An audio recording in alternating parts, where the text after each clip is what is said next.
Hi, how's it? We're in the next part, and in the previous part I was speaking about Trevor Noah. So I have therefore, ever since checking out Trevor's compromise, imagined him as one who was a sellout to something that he is not, and just for the sake of money he will literally keep speaking stuff that he doesn't agree with.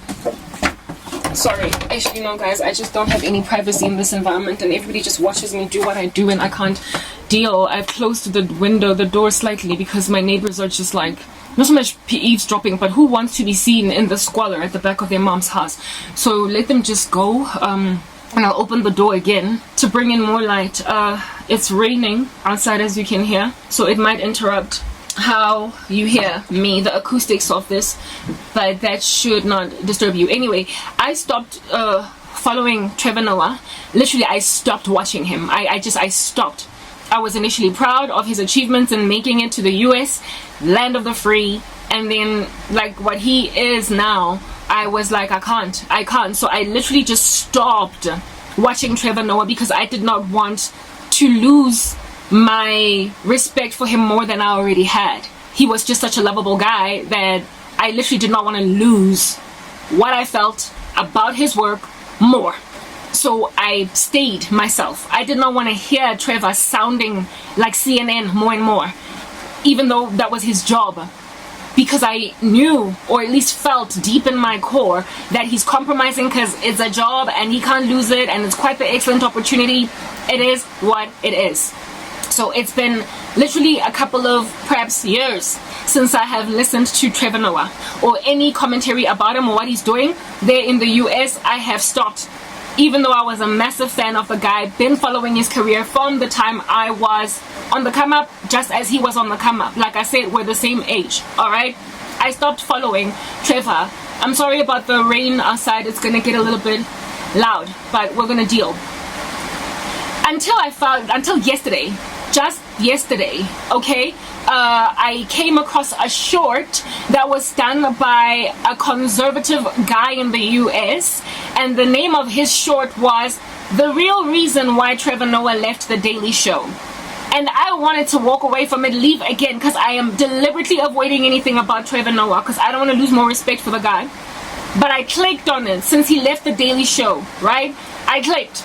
And this guy, this dude that was covering Trevor's departure from the Daily Show, shared clips of Trevor Noah basically speaking against the far left in a very comedic sense, the same way that he's been speaking against the indiscretion of politicians in my country.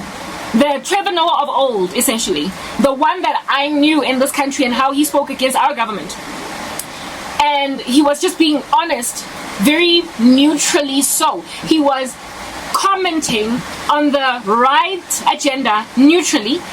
A Trevor that was also commenting on the left agenda neutrally. The way that it has always been with him, or at least it had always been with him in this country.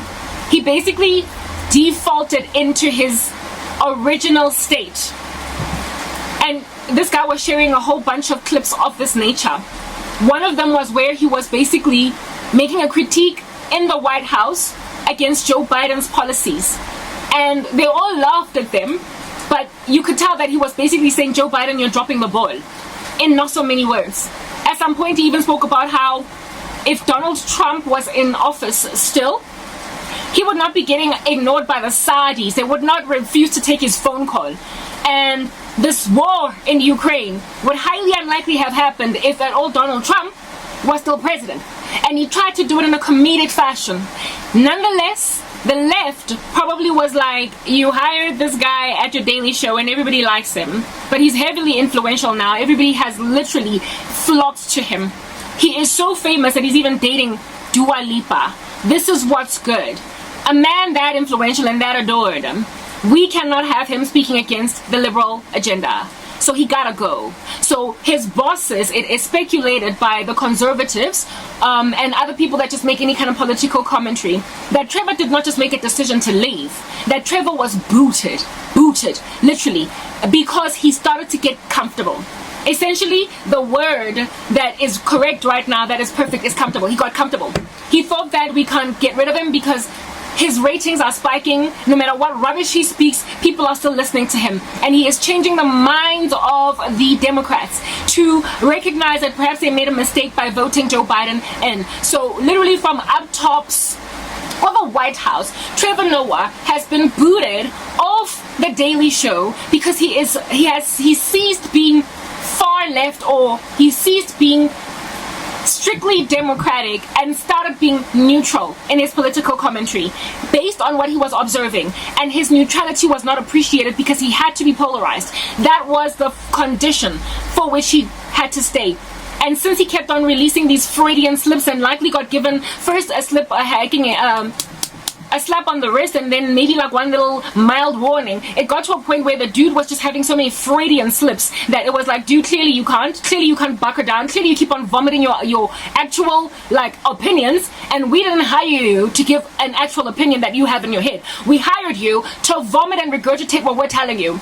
So because he struggled to be a puppet essentially on a string, he was, cordially let go.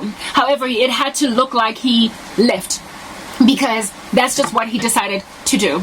So now Trevor Noah is no longer the head or the lead of the Daily Show because he went back to his basics. I had called him a sellout until I realized that even sellouts have every so often a button that is too tight on their beer belly that is about to pop, and when that button pops, you're going to see the real person. And Trevor Noah was like a fat man wearing a tight shirt. The buttons popped. He could not deal anymore with this ridiculous agenda, and so his buttons popped and people saw his like beer belly and they were like, I'm sorry, no, we hired a dude with a six-pack. So since the six-pack equivalent or tantamount was being totally and completely sold out to the Democratic agenda in the United States, which everybody knows is ludicrous if you come from Africa especially, which Trevor Noah does, you are gonna find the woke agenda over the top, flamboyant, eccentric, like Lady Gaga's hoof shoes. You are not gonna be okay with it, especially if you come from Africa. So for them to recruit an African and think that an African is going to not comment on indiscretions of governments, when African governments are known for so much corruption, when you come from a country so rich with corruption in your government and you were able to speak freely and so therefore could contribute to the freeing of your country or to the liberating of your country from governmental oppression through comedy, when you come from a place where you could actually make a real difference, and now you can't make a difference anymore, you have to be among the namby-pamby trolls or docile, like mindless drones that just follow a silly agenda along. You are participating against your own better judgment in the destruction of a perfectly good ecosystem that isn't broken, but they're trying to fix it. That is what Trevor Noah likely was feeling. I'm destroying the US when it wasn't broken, but they're trying to fix it. I will not have anything to do with this, and against his own better judgment was made to do things that he was not comfortable with. And like I said, he Freudian slipped his way out of the job, and now today he's no longer a part of the Daily Show. I don't know what his future looks like there. I literally am not looking at Trevor Noah anymore because I don't know if he's going to end up compromising now that he's lost a job. I don't know. All I know, compromising again now that he's lost a job. I don't know if he's going to if he's going to come back to South Africa. I don't know what he's going to do. I don't even know if he's been made a South African, an American citizen yet, or if he has got like a working visa like Iggy Azalea or whatever, and that if he's no longer working, then he got to come back home. I don't know what in the world is going on, but I do sort of kind of low-key feel bad for him, but I also feel like he's been set free. Like it's what needed to happen for him to find himself again, because he was forced to lose himself in the United States by being recruited by the Democrats. So I thought Trevor Noah had sold out, but now I realize that he lost his job because he got sick and tired of selling out. The story of Trevor Noah that I just told you right now is the bane of everybody's existence. It is literally the bane of the whole planet's existence, in the sense that people are being told you can only be comfortable if you agree to destroy the earth. And that is what is causing very successful people with big brains to lose their careers. Next part.